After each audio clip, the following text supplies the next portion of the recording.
ध्याये नित्यं महेशं रजतगिरिनिभं चारुचन्द्रावतंसम् रत्नाकल्पोज्ज्वलाङ्गं परशुभृतवरा भीतिहस्तं प्रसन्नम् पद्मासीनं समन्दास्तु तममरगणैर्व्याघ्रकृत्तिं वसानम्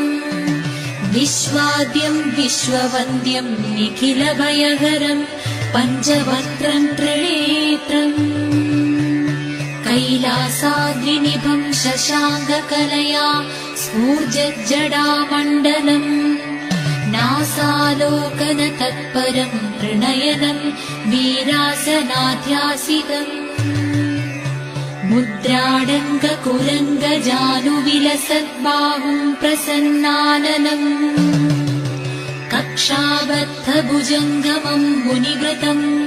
वन्दे महेशं परम्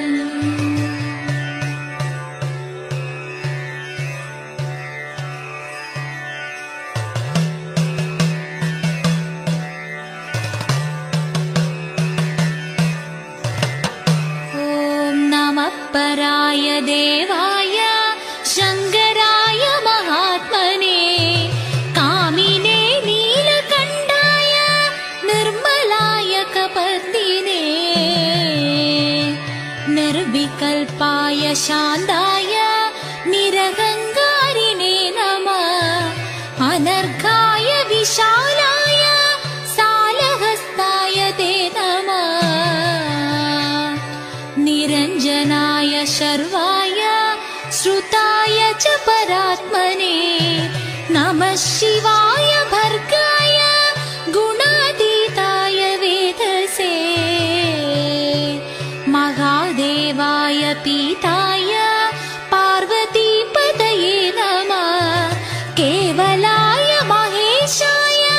विशुद्धाय बुधात्मने कैवल्याय सुदेशाय निस्पृहाय स्वरूपिणे नमः सोमविभूषाय कालायामिततेजसे अजराय जगत्पित्रे जनकाय पिनाकिने निराधाराय सिंहाय मायातीताय ते नमः बीजाय सर्पभूषाय पशूनां पदये नमः पुरन्दराय भद्राय पुरुषाय महीयसे महासन्तोषरूपाय ज्ञानिने शुद्धबुद्धये नमो वृद्धस्वरूपाय तपसे परमात्मने पूर्वजाय सुरेशाय ब्रह्मणे नन्दमूर्तये निरक्षराय सूक्ष्माय कैलासपदये नमः निरामयाय कान्ताय निरातङ्काय ते नमः निरालम्बाय विश्वाय नित्याय यतये नमः आत्मारामाय भव्याय पूज्याय परमेष्टिने विकर्तनाय सूर्याय शम्भवे विश्वरूपिणे ताराय हंसनाथाय प्रतिसर्याय ते नमः परावरेश रुद्राय भवायालङ्घ्य शक्तये इन्द्रध्वंसनिधीशाय कालहन्त्रे मनस्विने विश्वमात्रे जगद्धात्रे जगन्नेत्रे नमो नमः जटिलाय विरागाय पवित्राय मृढाय च निरवध्याय पात्राय स्तेनानां पतये नमः नादाय रविनेत्राय व्योमकेशाय ते नमः चतुर्भोगाय साराय योगिने नन्दगामिने धर्मिष्ठाय वरिष्ठाय वरिष्ठाय गिरीशाय वरदाय नमो नमः व्याघ्रचर्माम्बरायाथ दिशावस्त्राय ते नमः परमप्रेममन्त्राय प्रथमाय सुचक्षुषे आद्याय शूलहस्ताय शितिकण्ठाय ते नमः उग्राय वामदेवाय श्रीकण्ठाय नमो नमः विश्वेश्वराय सूर्याय गौरीशाय वराय च मृत्युञ्जयाय वीराय वीरभद्राय ते नमः कामनाशाय गुरवे मुक्तिनाथाय ते नमः विरूपाक्षाय सूताय वह्निनेत्राय ते नमः जलन्धर शिरश्चेत्रे हविषे हितकारिणे महाकालाय वैद्याय सङ्कृणेशाय ते नमः नमो ओङ्काररूपाय सोमनाथाय ते नमः रामेश्वराय शुचये भौमेशाय नमो नमः त्र्यम्बकाय निरीहाय केदाराय नमो नमः गङ्गाधराय कवये नागनाथाय ते नमः भस्मप्रियाय सूद्याय लक्ष्मीशाय नमो नमः पूर्णाय भूतपतये सर्वज्ञाय दयालवे धर्माय धनदेशाय गजचर्माम्बराय च बालनेत्राय यज्ञाय श्रीशैलपतये नमः कृशानुरेतसे नीललोहिताय नमो नमः अन्धकासुरहन्त्रे च पावनाय बलाय च चैतन्याय त्रिनेत्राय दक्षनाशकराय च नमः सहस्रशिरसे जयरूपाय ते नमः सहस्रचरणायाध योगिहृत्पद्मवासिने सद्योजाताय वन्द्याय सर्वदेवमयाय च आमोदाय प्रगल्भाय गायत्रीवल्लभाय च व्योमाकाराय विप्राय नमो विप्रप्रियाय च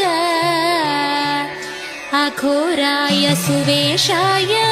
श्वेतरूपाय ते नमः विद्वत्तमाय चित्राय विश्वग्रासाय नन्दिने अधर्मशत्रुरूपाय दुन्दुभेर्मथनाय च अजातशत्रवे तुभ्यं जगत्प्राणाय ते नमः नमो ब्रह्मशिरश्चेत्रे पञ्चवक्त्राय खड्गिने नमस्ते हरिकेशाय पञ्चवर्णाय वज्रिणे नमः पञ्चाक्षरायाथ गोवर्धनधराय च प्रभवे सर्वलोकानां कालकूटविषादिने सिद्धेश्वराय सिद्धाय सहस्रवदनाय च नमः सहस्रहस्ताय सहस्रनयनाय च सहस्रमूर्तये तुभ्यं जिष्णवे जितशत्रवे काशीनाथाय गेह्याय नमस्ते विश्वसाक्षिणे हेतवे सर्वजीवानां पालकाय नमो नमः जगत्संहारकाय त्रिधावस्थाय ते नमः एकादशाननाथाय दशस्वरूपाय नमस्ते वह्निमूर्तये नरसिंह महादर्पखादिनी शरवाय च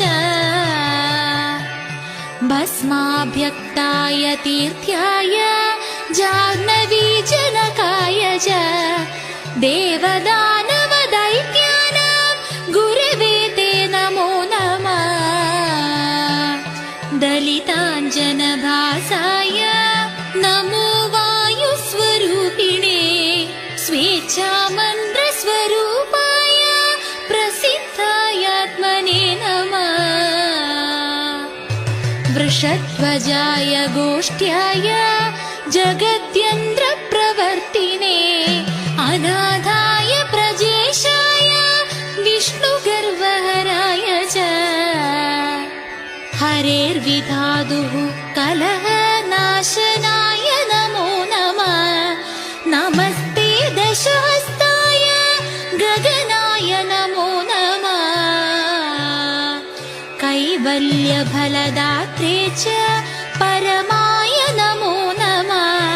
ज्ञानाय ज्ञानगम्याय खण्डारावप्रियाय च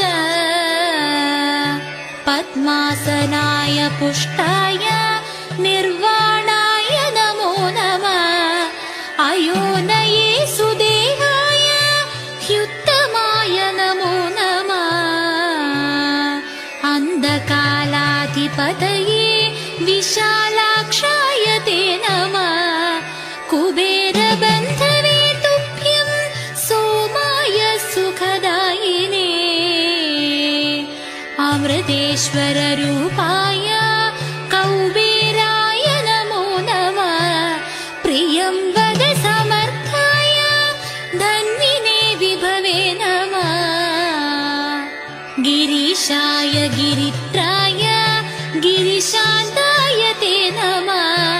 पारिजाताय बृहते पञ्चयज्ञाय ते नमः तरुणाय विशिष्टाय बालरूपधराय च जीवितेशाय तुष्टाय पुष्टानां पतये नमः भवहेत्ये हिरण्याय कनिष्ठाय नमो नमः मध्यमाय विधात्रे ते शूराय सुभगाय च आदित्यतापनायाथ नमस्ते रुद्रमन्यवे महाह्रदाय ह्रस्वाय वामनाय नमो नमः नमस्तत्पुरुषायाथ चतुर्हस्ताय ते नमः नमो धूर्जटये तुभ्यं जगदीशाय ते नमः जगन्नाथस्वरूपाय लीलाविग्रहरूपिणे अनघाय नमस्तुभ्यमराय नमो नमः अमृताय नमस्तुभ्यमच्छात्राय नमो नमः लोकाध्यक्षाय वैतुभ्यमनादिनिधनाय च व्यक्तेतराय व्यक्ताय नमस्ते परमाणवे लघुस्थूलस्वरूपाय नमः परशुधारिणे नमः खड्वाङ्गहस्ताय नागहस्ताय ते नमः वरदाभयहस्ताय खण्डहस्ताय ते नमः खस्मराय नमस्तुभ्यं अजिताय नमो नमः अणिमादिगुणेशाय पञ्चब्रह्ममयाय च पुरातनाय शुद्धाय बलप्रमथनाय च पुण्योदयाय पद्माय विरक्ताय नमो नमः उदाराय विचित्राय विचित्रगतये नमः वाग्विशुद्धाय चितये निर्गुणाय नमो नमः परमेशाय वृषाय नमः पद्मधराय च महेन्द्राय सुशीलाय करवीरप्रियाय च महापराक्रमाय नमस्ते कालरूपिणे विष्टरस्रवसे लोकचूडारत्नाय ते नमः साम्राज्यकल्पवृक्षाय नमस्तुभ्यं त्विषीमते वरेण्याय नमस्तुभ्यं यज्ञरूपाय ते नमः परमज्योतिषे पद्मगर्भाय सलिलाय च तत्त्वाधिकाय सर्वाय नमो दीर्घाय स्रग्विणे नमस्ते पाण्डुरङ्गाय घोराय ब्रह्मरूपिणे निष्कलाय नमस्तुभ्यं प्रपद्याय नमो नमः नमो जयाय क्षेत्राय क्षेत्राणां पदये नमः कलाधराय भूताय पञ्चभूतात्मने नमः अनिर्विण्णाय तथ्याय पापनाशकराय च विश्वतश्चक्षुषे तुभ्यं मन्त्रिणे नन्दरूपिणे सिद्धसाधकरूपाय मेदिनीरूपिणे नमः अगण्याय प्रतापाय सुधाहस्ताय ते नमः श्रीवल्लभाय चेक्र्याय ताणवे मधुराय च उपाधिरहिताय नमः सुहृदराशये नमो मुनीश्वराय शिवानन्दाय ते नमः रिपुघ्नाय नमस्ते जोराशयेनुत्तमाय च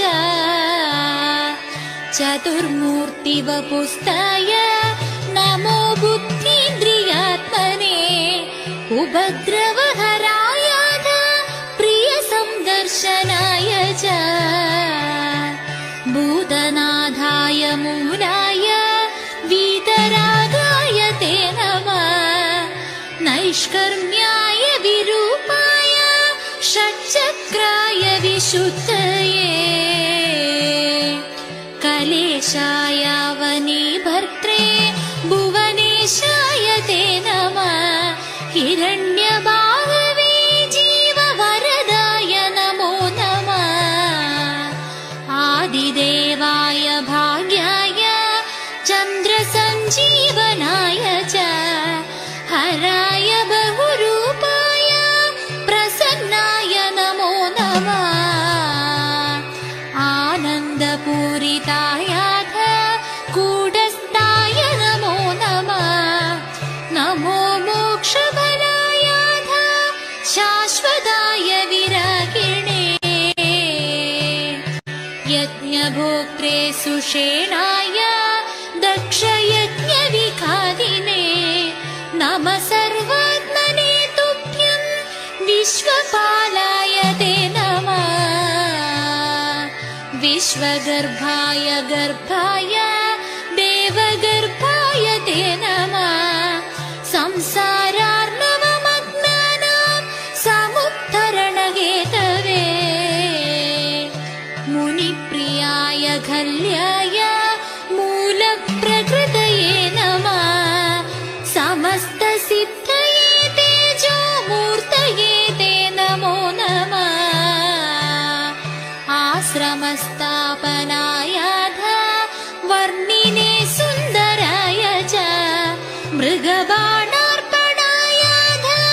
शारदावल्लभाय च विचित्रमायिने तुभ्यम् अलङ्करिष्णवे नमः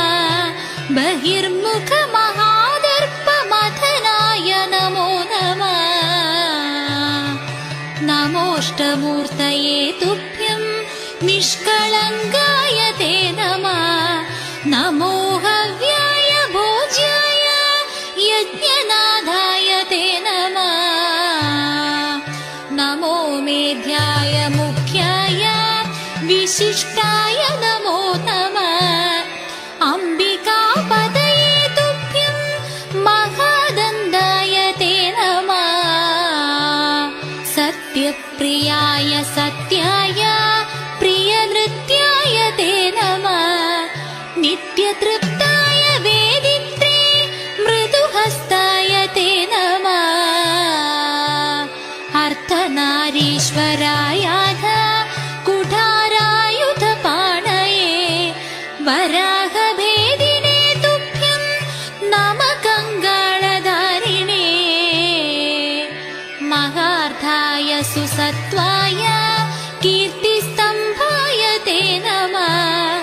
नमः कृतागमायाध वेदान्तपठिताय च अश्रोत्राय सुतिमते बहुश्रुतिधराय च अघ्राणाय नमस्तुभ्यं गन्धवघ्राणकारिणे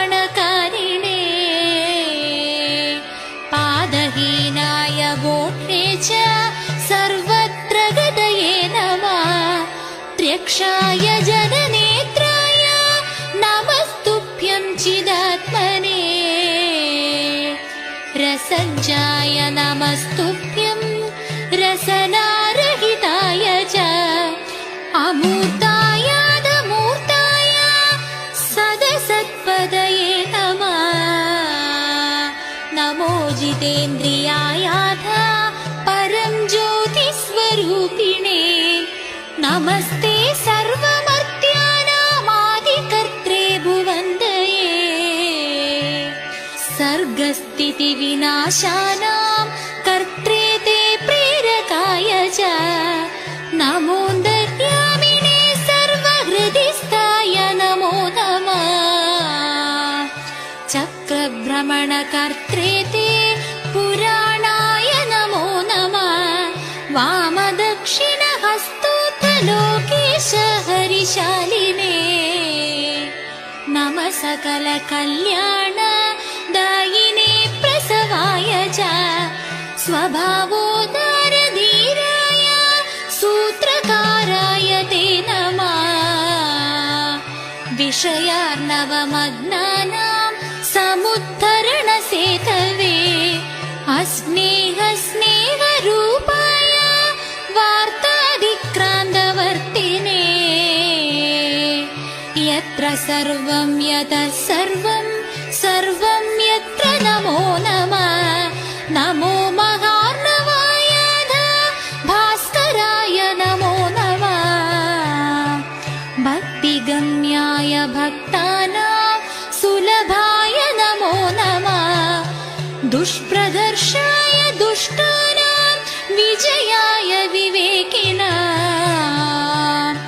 अतर्किताय लोकाय सुलोकाय नमो नमः। पूरयित्रे विशेषाय शुभाय च नमो नमः। नमः कर्पूरदेहाय सर्पहाराय ते नमः। नमः संसारपाराय कमनीयाय ते नमः। वह्निदर्पविखादाय वायुदर्पविघातिने जरादिगाय वीर्याय विश्वस्य व्यापिने नमः। सूर्यकोटिप्रकाशाय निष्क्रियाय नमो नमः। चन्द्रकोटिसुशीताय विमलाय नमो नमः। नमो गूढस्वरूपाय दिशां च पदये नमः। नमः सत्यप्रतिज्ञाय समस्ताय समाधये एकरूपाय शून्याय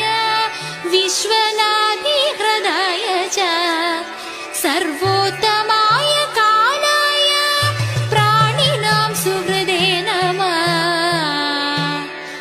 अन्नानां पतये तुभ्यं चिन्मात्राय नमो नमः। ध्येयाय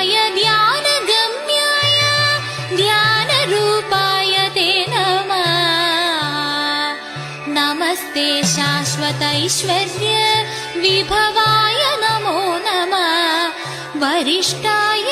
गोत्रे च निधनाय अग्रजाय च योगीश्वराय योगाय योगगम्याय ते नमः प्राणेश्वराय सर्वशक्तिधराय च धर्माधाराय धन्याय पुष्कलाय नमो नमः महेन्द्रोपेन्द्रचन्द्रार्कनमिताय नमो नमः महर्षिवन्दिताय प्रकाशाय सुधर्मिणे नमो हिरण्यगर्भाय नमो हिरण्मयाय च जगद्बीजाय हरये सेव्याय क्रदवे नमः आधिपत्याय कामाय यशसे ते प्रचेतसे नमो ब्रह्ममयाय सकलाय नमो नमः नमस्ते रुक्मवर्णाय नमस्ते ब्रह्मयोनये योगात्मने त्वभीताय दिव्यनृत्ताय ते नमः जगदामेकबीजाय मायाबीजाय ते नमः सर्वहृत्सन्निविष्टाय ब्रह्मचक्रप्रमाय च ब्रह्मानन्दाय महते ब्रह्मण्याय नमो नमः भूरिभारार्तिसंहर्त्रे विधिसारदये नमः हिरण्यगर्भपुत्राणां प्राणसंरक्षणाय च दुर्वाससे षड्विकाररहिताय नमो नमः नमो देहार्थकान्ताय षडूर्मिरहिताय च प्रकृत्यै भवनाशाय ताम्राय परमेष्टिने आनन्दकोटिब्रह्माण्डनायकाय नमो नमः एकाकिने निर्मलाय द्रविणाय दमाय च नमस्त्रिलोचनाय शितिविष्टाय बन्धवे त्रिविष्टपेश्वराय नमो व्याघ्रेश्वराय च विश्वेश्वराय दात्रे ते नमश्चन्द्रेश्वराय च व्याधेश्वराय युधिने यज्ञकेशाय ते नमः जैगीषवेश्वराय दिवोदासेश्वराय च नागेश्वराय न्यायाय न्यायनिर्वाहकाय च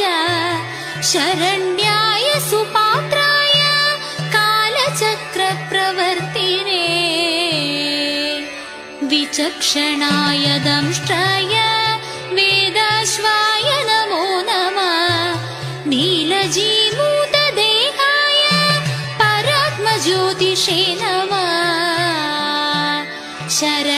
शरणागतपालाय महाबलपराय च सर्वपापहराय महानादाय ते नमः कृष्णस्य जयदात्रे ते बिल्वकेशाय ते नमः दिव्यभोगाय दूताय कोविदाय नमो नमः कामपाशाय चित्राय चित्रांगाय नमो नमः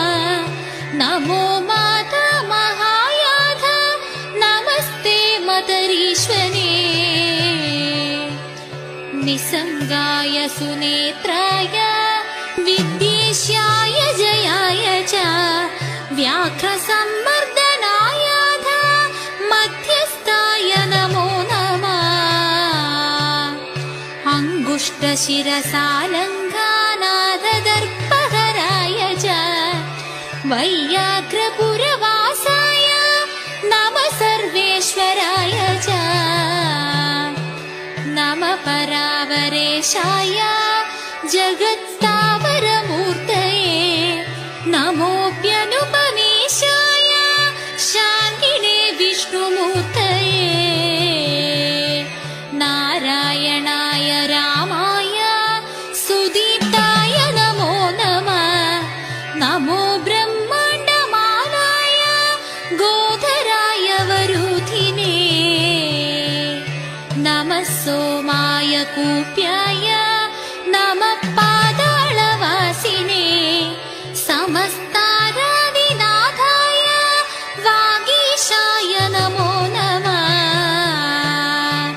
सदाचाराय गौराय स्वायुधाय नमो नमः अतर्क्याय प्रमेयाय प्रमाणाय नमो नमः कलिग्रासाय भक्तानां भुक्तिमुक्तिप्रदायिने संसारमोचनाय वर्णिने लिङ्गरूपिणे सच्चिदानन्दरूपाय पापराशिहराय च गजारये विदेहाय त्रिलिङ्गरहिताय च अचिन्त्यशक्तये लङ्घ्यशासनाय च्युताय च नमो राजाधिराजाय चैतन्यविषयाय च नमः शुद्धात्मने ब्रह्मज्योतिषे स्वस्तिदाय च मयोभवे च दुर्ज्ञेय सामर्थ्याय च यज्वने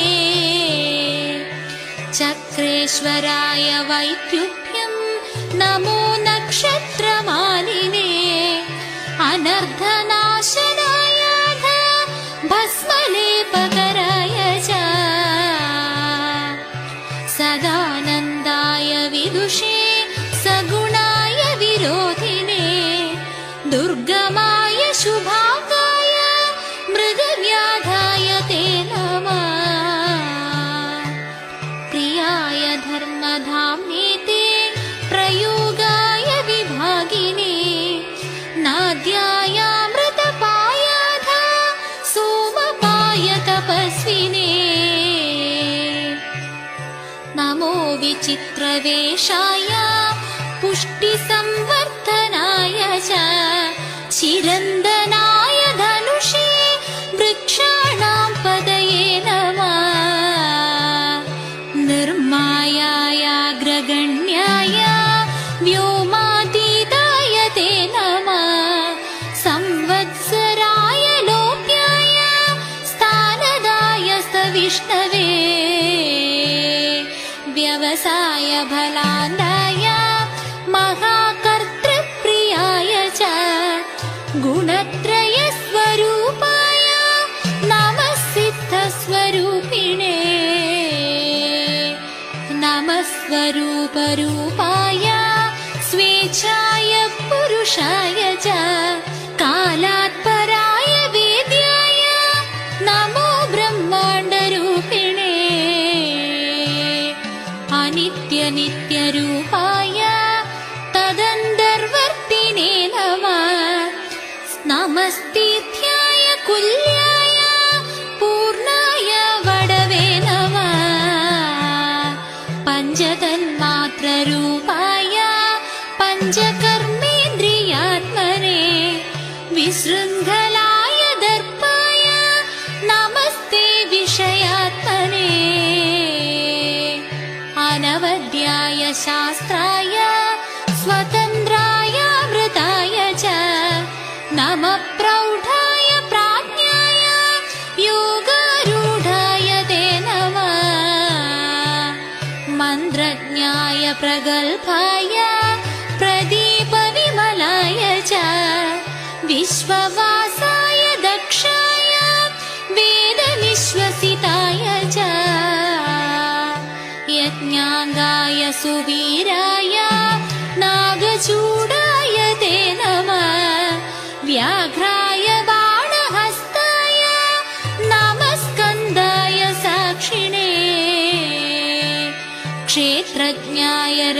स्वास्याय स्वस्थानाय वरीयसे गहनाय विरामाय सिद्धाय नमो नमः महीधराय गृह्याय वटवृक्षाय ते नमः ज्ञानदीपाय दुर्गाय सिद्धान्तैर्निश्चिताय च श्रीमते मुक्तिबीजाय कुशलाय विवासिने प्रेरकाय विशोकाय हविर्दानाय ते नमः गम्भीराय सहायाय भोजनाय सुभोगिने महायज्ञाय तीक्ष्णाय नमस्ते भूतचारिणे नमः प्रतिष्ठिताय महोत्साहाय ते नमः परमार्थाय शिशवे प्रांशवे च कपालिने सहजाय गृहस्थाय सन्ध्यानाथाय विष्णवे सद्भिसम्पूजिताय वितलासुरघातिने जनाधिपाय योग्याय कामेशाय किरीटिने अमोघ विक्रमाय नग्नाय दलघातिने संग्रामाय नरेशाय नमस्ते शुचिपस्मने भूदिप्रियाय भूम्नेते सेनाय चतुराय च मनुष्यबाह्यगतये कृतज्ञाय शिखण्डिने निर्लेपाय जडार्द्राय महाकालाय मेरवे नमो विरूपरूपाय शक्तिगम्याय ते नमः नमः सर्वाय सदसत्सत्याय सुव्रताय च नमो भक्तिप्रियाय श्वेतरक्षापराय च सुकुमार महापापहराय रथिने नमः नमस्ते धर्मराजाय धनाध्यक्षाय सिद्धये महाभूताय कल्पाय कल्पनारहिताय च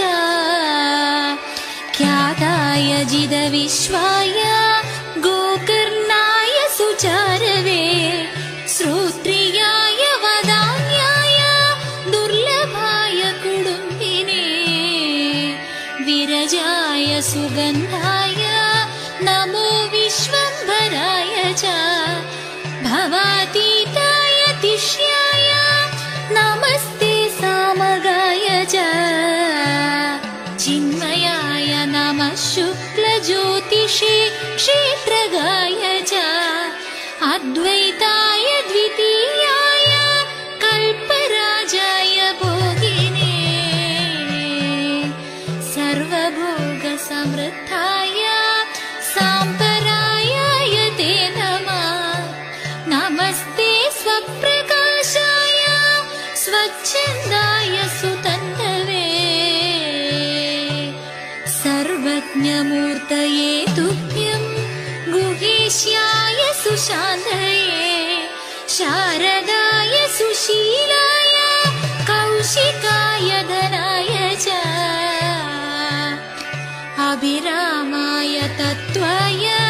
व्यालकल्पाय ते नमः अरिष्टमदनाय सुप्रतीकाय ते नमः आशवे ब्रह्मगर्भाय वरुणाय द्रये नमः नमः कालाग्निरुद्राय श्यामाय सुजनाय च अहिर्बुद्ध्याय जाराय दुष्टानां पदये नमः नमः समयनाथाय समयाय गुहाय च दुर्लङ्घ्याय नमस्तुभ्यं छन्दसाराय ज्योतिर्लिङ्गाय मित्राय जगदाङ्गितकारिणे नमः कारुण्यनिधये श्लोकाय जयशालिने ज्ञानोदयाय बीजाय जगद्विभ्रमहेतवे अवधूताय शिष्टाय छन्दसां पदये नमः वेण्याय गुह्याय सर्वबन्धविमोचिने उदारकीर्तये शश्वत्प्रसन्नवदनाय च वसवे वेदकाराय नमो भ्राजिष्णुजिष्णवे चक्रिणे देवदेवाय गदाहस्ताय पुत्रिणे पारिजातसुपुष्पाय गणाधिपतये नमः सर्वशाखाधिपतये प्रजनीशाय ते नमः सूक्ष्मप्रमाणभूताय सुरपार्श्वगताय च अशरीरशरीराय अप्रगल्भाय ते नमः सुकेशाय सुपुष्पाय श्रुतये पुष्पमालिने मुनिध्येयाय मुनये बीजसंस्तमरीचये चामुण्डजनकायाथ नमस्ते कृत्तिवाससे व्युक्तकेशाय योग्याय धर्मपीठाय ते नमः महावीर्याय दीप्ताय बुद्धाय शनये नमः विशिष्टेष्टाय सेनान्ये द्विपदे कारणाय च कारणानां भगवते बाणदर्पहराय च अतीन्द्रियाय रम्याय जनानन्दकराय च सदाशिवाय सौम्याय चिन्याय शशिमौलिने नमस्ते जातुकर्ण्याय सूर्याध्यक्षाय ते नमः ज्योतिषे कुण्डलीशस्य वरदाभयाय च वसन्ताय सुरभये जयारिमदनाय च प्रेम्णे पुरञ्जयाय पृषदश्वाय ते नमः